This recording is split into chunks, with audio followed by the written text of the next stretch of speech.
Picture a summer evening in 1966. Windows rolled down, a transistor radio propped on the dashboard, and a song that any grandmother in America could hum along to without a second thought. That was the charm of 60s music. It sounded simple, sweet, and safe for the whole family. The kind of tune you could play at a backyard cookout without anyone batting an eye. Or at least that's how it seemed on the surface.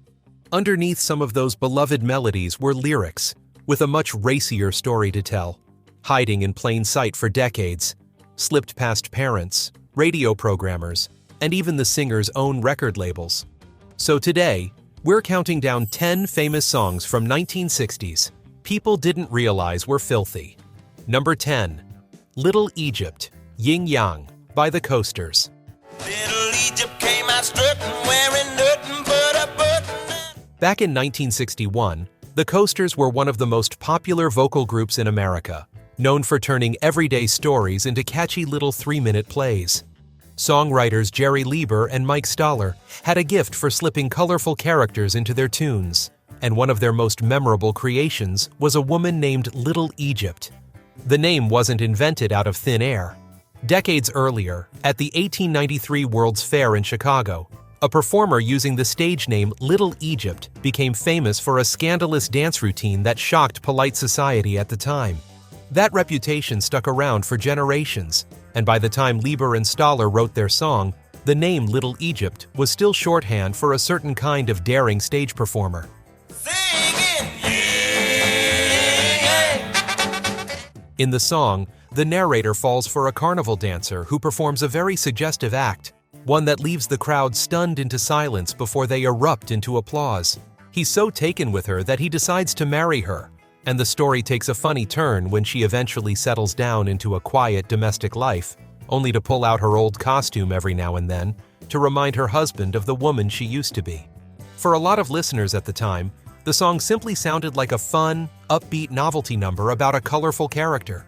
What many people didn't clue into was that the entire premise was built around a burlesque performance, dressed up with playful production and doo-wop harmonies, so it could slide right past the radio censors of the era.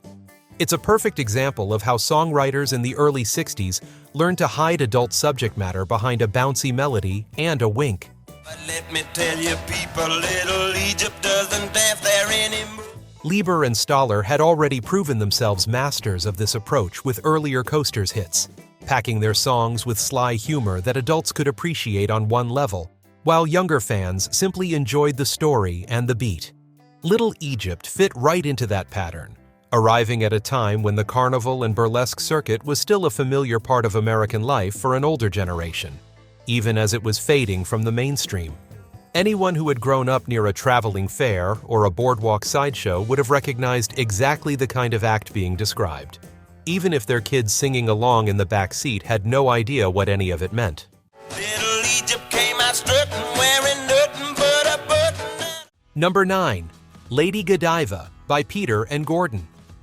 17, a beauty queen. She made Peter and Gordon had already made their name with gentle, romantic pop songs when they released Lady Godiva in 1966, and on the surface, this one seemed to follow the same formula.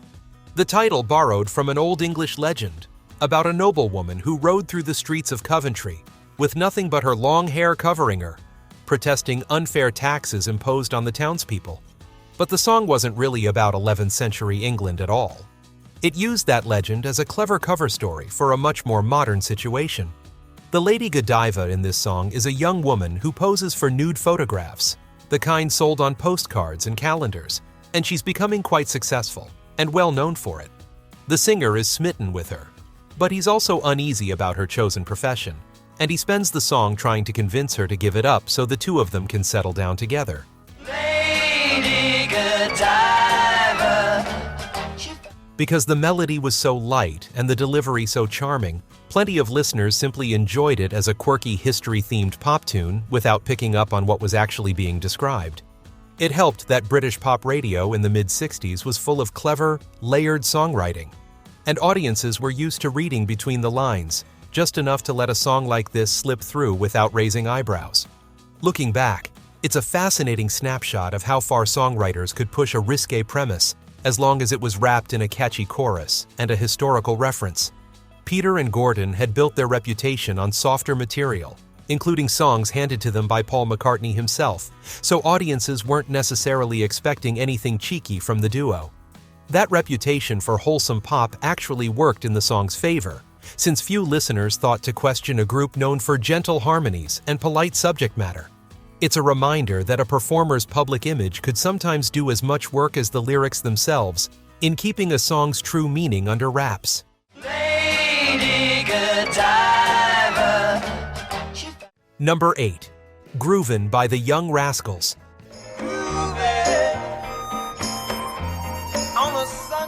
Released in the spring of 1967, Groovin quickly became one of the defining feel-good songs of the Summer of Love era.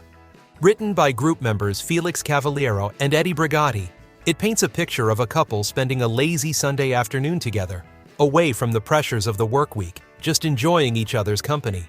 On its face, it's about as wholesome as a love song can get. There's talk of a park, a movie, and simply relaxing together without a schedule to follow. But listeners who paid closer attention noticed something interesting buried in the details. The song specifically points out that this particular Sunday is a day when most people are elsewhere, going about their usual routines, while the couple in the song has chosen to spend the whole day wrapped up in each other instead.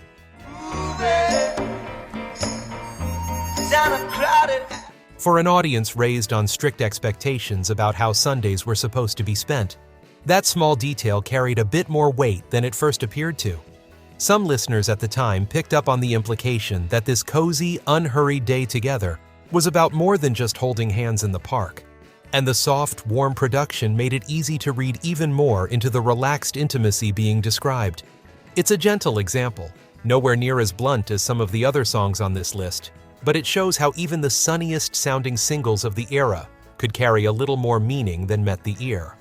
The song's laid-back groove, built around a Latin-tinged rhythm section, added to that sense of unhurried closeness, and it helped push the single all the way to number 1 on the American charts that summer.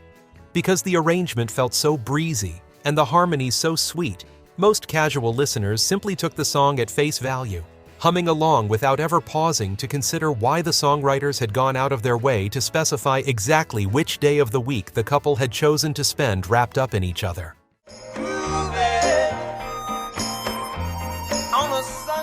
Number 7.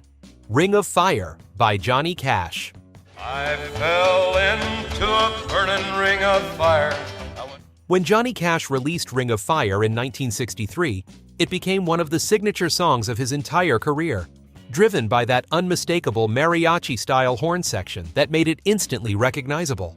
The song was written by June Carter, along with Merle Kilgore, and the accepted story behind it has always been a personal one.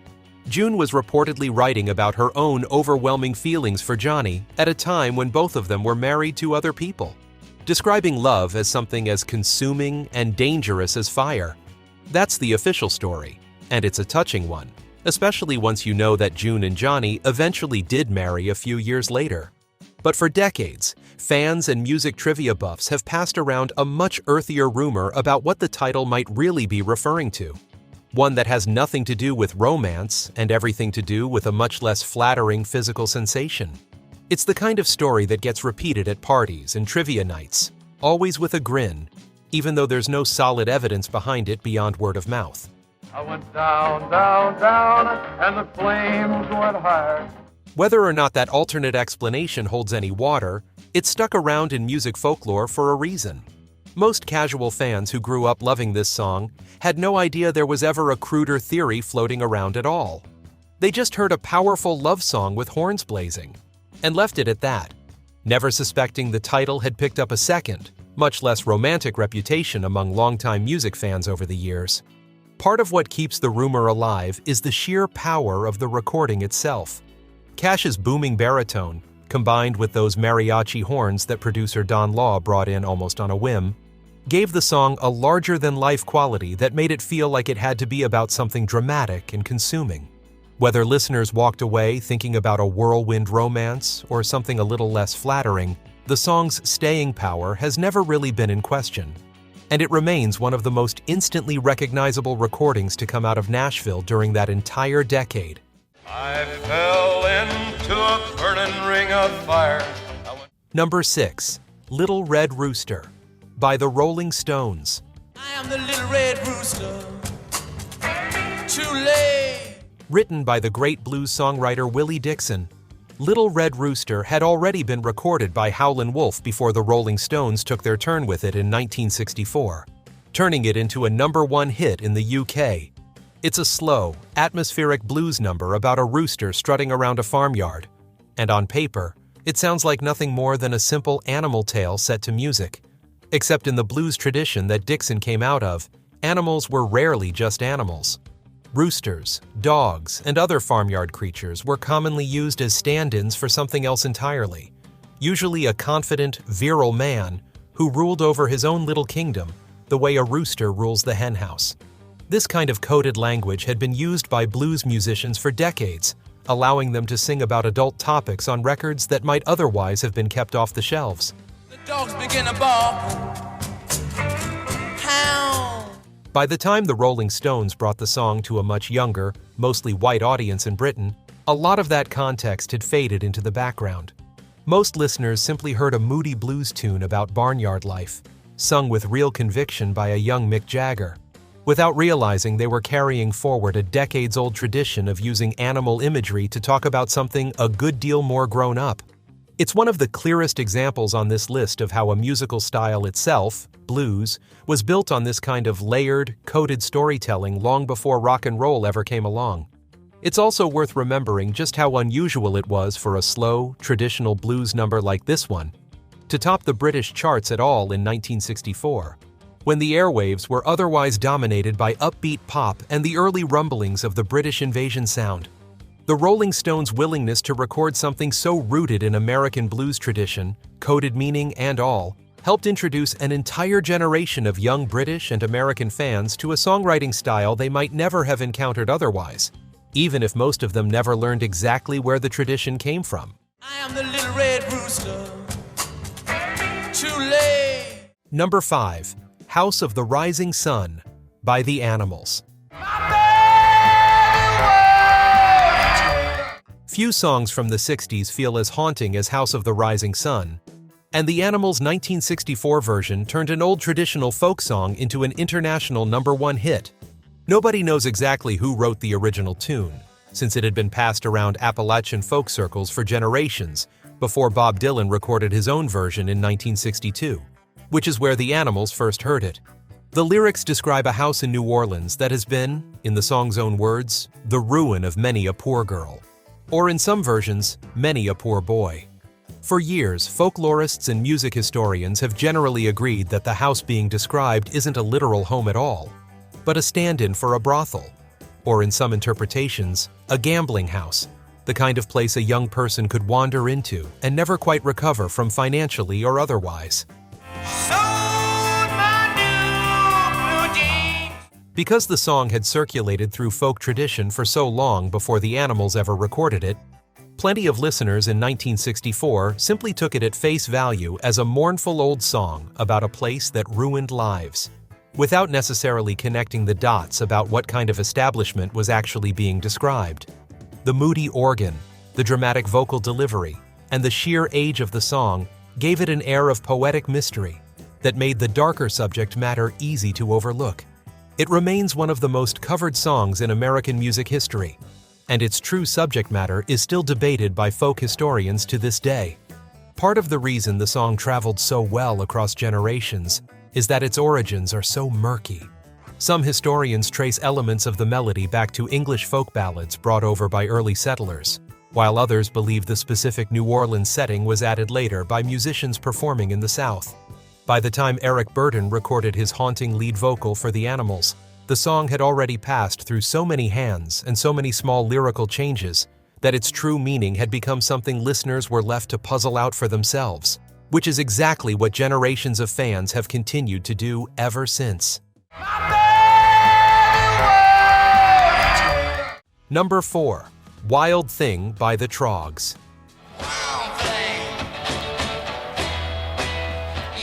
When the Troggs released Wild Thing in 1966, it became an instant garage rock classic, propelled by one of the simplest and most effective guitar riffs of the entire decade. Written by songwriter Chip Taylor, the lyrics themselves are about as basic as songwriting gets. Just a handful of repeated lines about a girl who makes the singer feel a certain way. That simplicity was exactly the point. And it's also exactly why the song carried such an obvious undercurrent for anyone paying attention.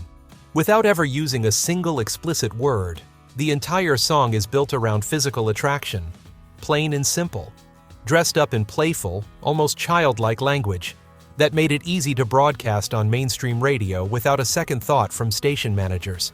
Wild thing, think I love you. Part of what made it work so well was the tone.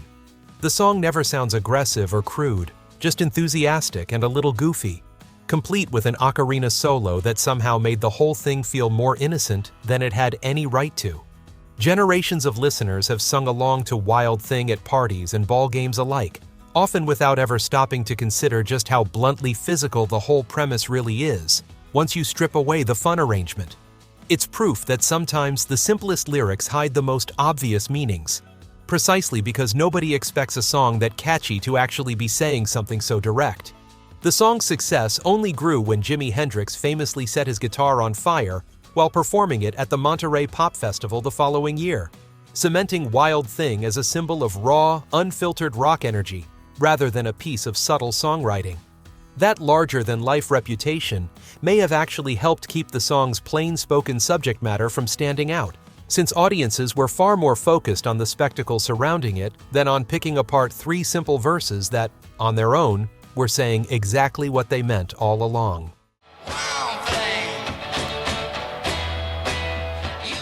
Number 3. Sunshine of Your Love by Cream.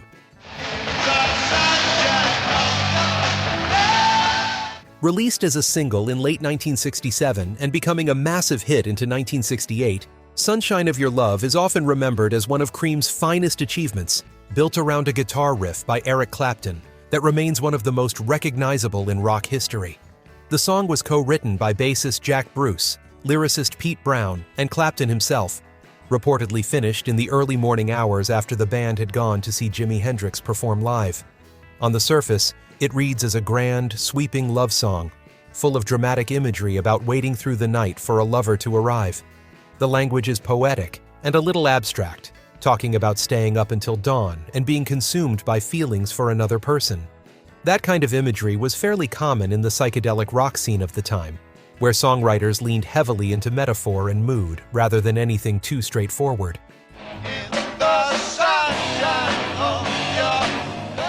But listen closely to the way the song builds, and it becomes clear that the yearning being described isn't just emotional. Many longtime fans and music writers have long read the song as being about spending an entire night with a lover, staying awake until sunrise together, wrapped up in each other rather than sleep. Because the lyrics never spell that out directly, plenty of casual listeners simply enjoyed the song as a moody, romantic rock anthem, never quite clocking just how physical the actual subject matter was underneath all that atmosphere and guitar distortion. The song eventually became Cream's biggest American hit, helped along by that thick, fuzzed-out riff that practically every young guitar player of the era tried to learn note for note. With so much attention focused on Clapton's playing and the band's reputation as a virtuoso power trio, the actual content of the lyrics tended to take a back seat in most listeners' minds, treated more as atmosphere than as a story with a very specific meaning behind it.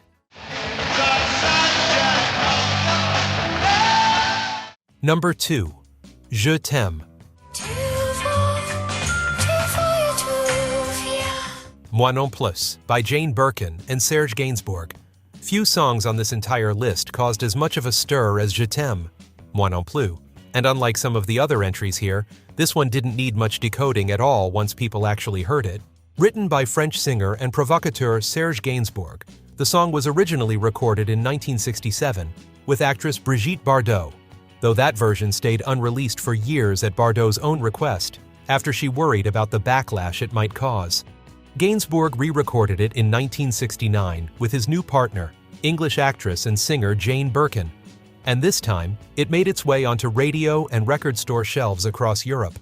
The song features a soft, breathy duet in French, built around whispered declarations of love, and, unmistakably, the sounds of two people caught up in a very intimate moment together.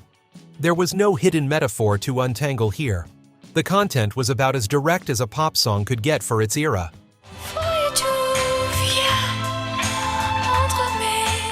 The reaction was immediate and enormous. The BBC banned it outright. Several countries refused to play it on the radio at all, and the Vatican reportedly condemned it publicly. None of that controversy stopped it from becoming a massive hit, eventually reaching #1 on the UK singles chart in 1969, making it, remarkably, the only #1 single in British chart history to be banned by the very broadcaster that usually helped make hits happen. For plenty of English-speaking listeners who didn't understand French, the song's true content only became clear once someone translated it for them, at which point the surprise usually turned into a good deal of blushing. Interestingly, the language barrier ended up working in the song's favor, rather than against it, at least commercially. Record shops across Britain and the United States reported that curious customers kept coming in specifically because of the controversy, wanting to hear for themselves what all the fuss was about, even if they couldn't understand a single word of French being sung. Some radio stations that officially banned it still found ways to spin it during late-night programming, and import copies of the single became something of a status symbol among younger listeners, eager to hear the record everyone kept talking about, but almost nobody was allowed to play. #1. Whole Lotta Love by Led Zeppelin.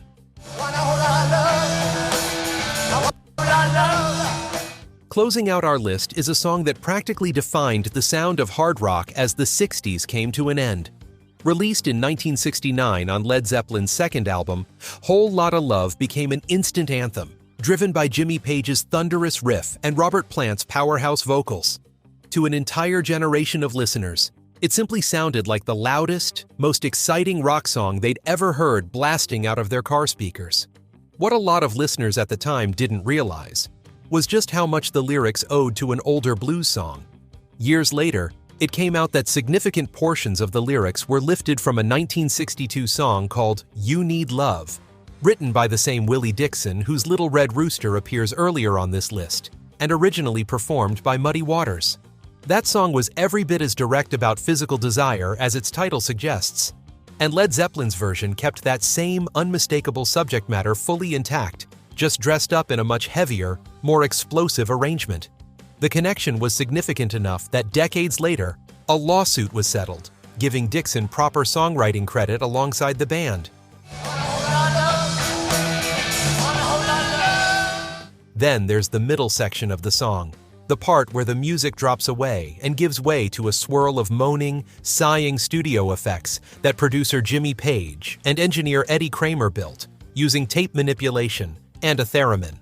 That section alone became one of the most talked about moments in rock history, widely understood by fans and critics alike as representing physical intimacy in sound rather than words. Combined with lyrics that were never subtle to begin with once you actually paid attention, Whole Lotta Love turned out to be a lot less mysterious and a lot more direct than most of its fans in 1969 ever gave it credit for. American radio stations trimmed the song down for airplay, often cutting out that swirling middle section entirely, so it would fit more comfortably into a standard rotation, which meant that a lot of listeners only ever heard the tamer, more radio-friendly version anyway. It wasn't until the full album cut became widely available on FM radio and in record collections that fans got the complete picture, riff, lyrics, and that famous unrestrained middle section all together, and understood just how much of the song's DNA had been borrowed from the blues tradition of singing plainly about desire. And there you have it. 10 songs that most of us grew up hearing on the radio, at family gatherings, or on our parents' record players, never once suspecting just how much was really going on underneath those familiar melodies. The 60s had a real talent for wrapping grown-up ideas in songs catchy enough for the whole family to enjoy without asking too many questions. If you enjoyed taking this trip back in time and learning the real stories behind these classic tunes, give this video a like and subscribe for more looks back at the music that shaped our lives. And let us know in the comments if any of these surprised you.